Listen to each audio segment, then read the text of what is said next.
Let's go back. What do I think about PvE Kassadin buffs, placebo, or will help get gold early? Now, the thing is, so now I'm an exception because very, very few people go Alacrity. Like most of the people who go Alacrity go it alongside Conqueror for the synergy of like stacking Conqueror faster, right? But I've been literally going Alacrity with Electrocute in a lot of my games. I think it's a really fun way to play the champ.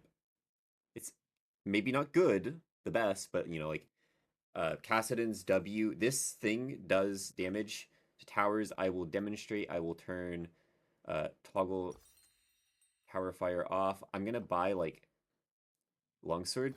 Okay, so my adaptive is on this. So if I go here, see when I do this, physical, there's a physical damage number. When I skill my W, there's a little magic damage number. So the magic damage on the W does apply to towers.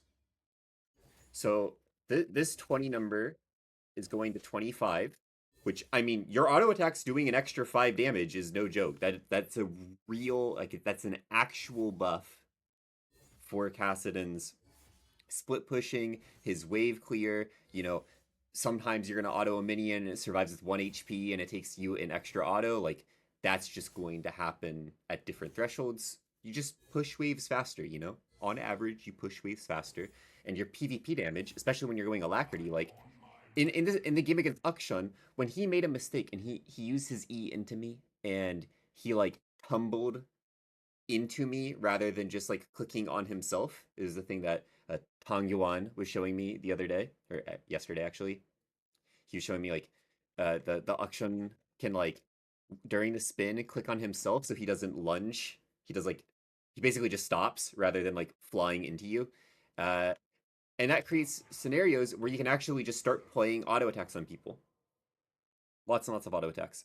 So that extra 5 damage does matter. Kassadin autos a lot in the early stages of the game.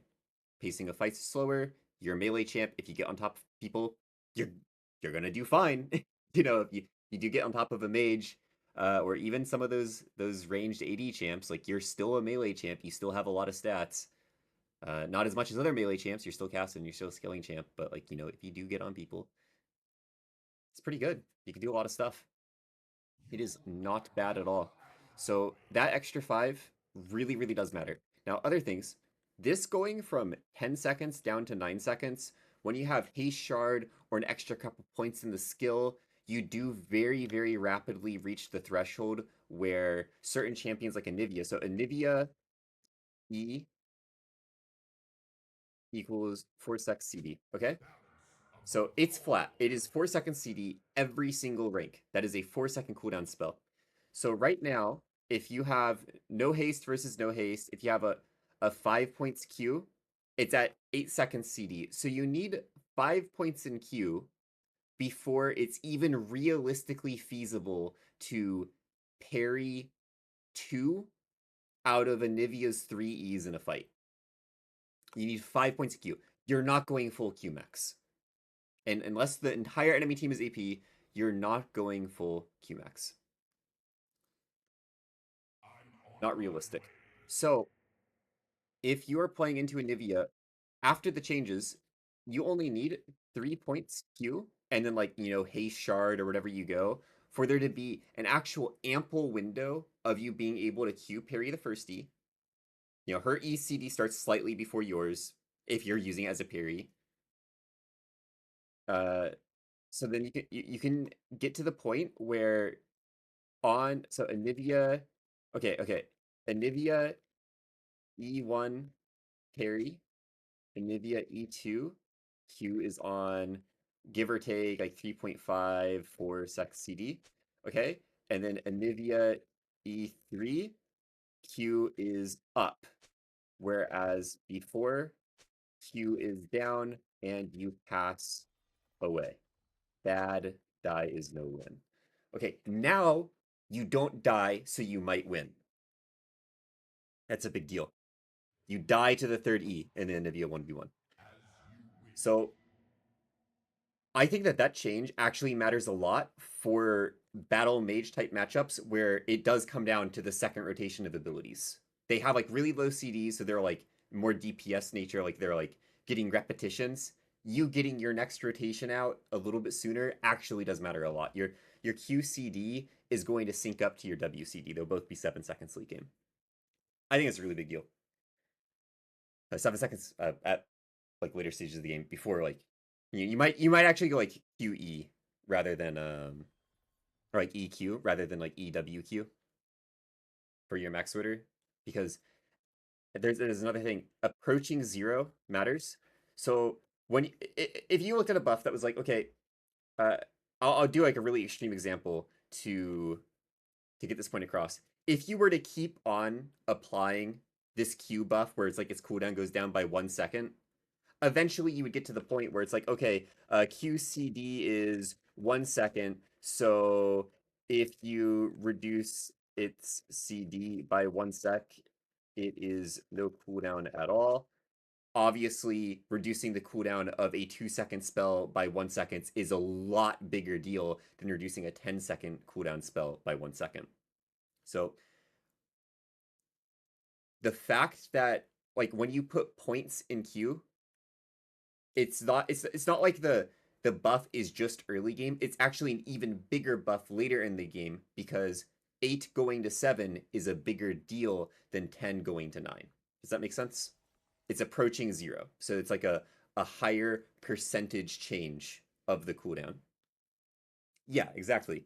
So it's a larger percentage. So the incentive to put points in Q, not only are you getting higher value Q, um, just it's a lower cooldown spell in general, so you can cast it more.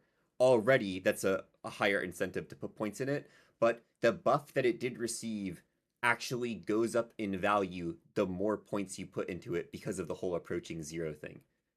So the magnitude of the buff scales with how many points you put into it. Not by a lot, but it's like I don't even know the math. It's like 20% better or something like that. If you know so if it's like a a 1% win rate magnitude buff, if you just put 1 point in it, it would be like maybe like a 1.2% win rate magnitude buff. If you're putting more points in it, so if the W max second versus Q max second had a less than 0.2% win rate delta, then Q second would become better. Does that make sense? Hello, Momo Mary. I will be streaming for a bit. I will be streaming for a bit, probably about 3 more hours. So the other thing for this, like what Saint Num is saying, if you ever procs on hits, Fleet or Grass would be hilarious in Kassadin. I was wondering, so we have uh this item. There's an interesting thing about how so this procs damaging enemy champions. I want to see something a bit silly here. So if I activate my W, I believe this will proc my W on this. Oh, I need to get my energize ready. Okay, see? It did W damage to this.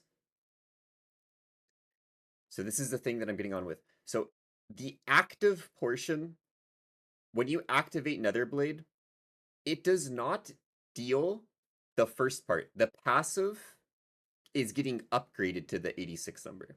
So this is 25.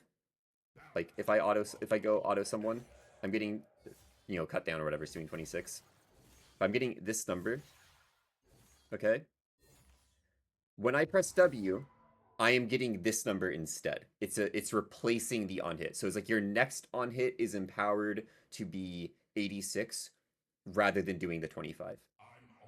So like what Saint Num was saying, if there is ever a voltaic thing or any AP system interaction where you can apply on hits at range, you would get into situations where if you were missing tons of mana, level 6, you could hypothetically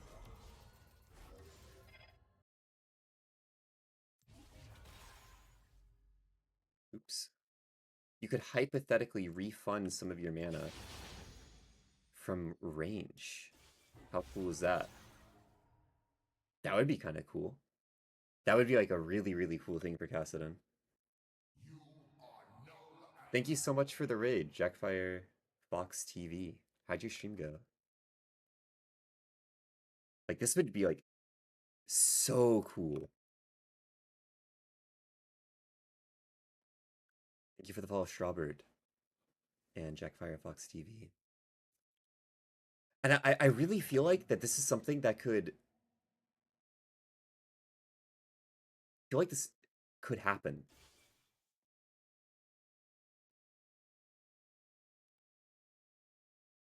Hell yeah, dude. Thank you.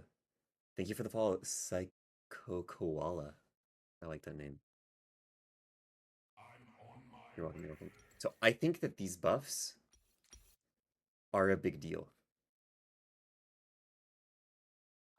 It feels like a real buff to me.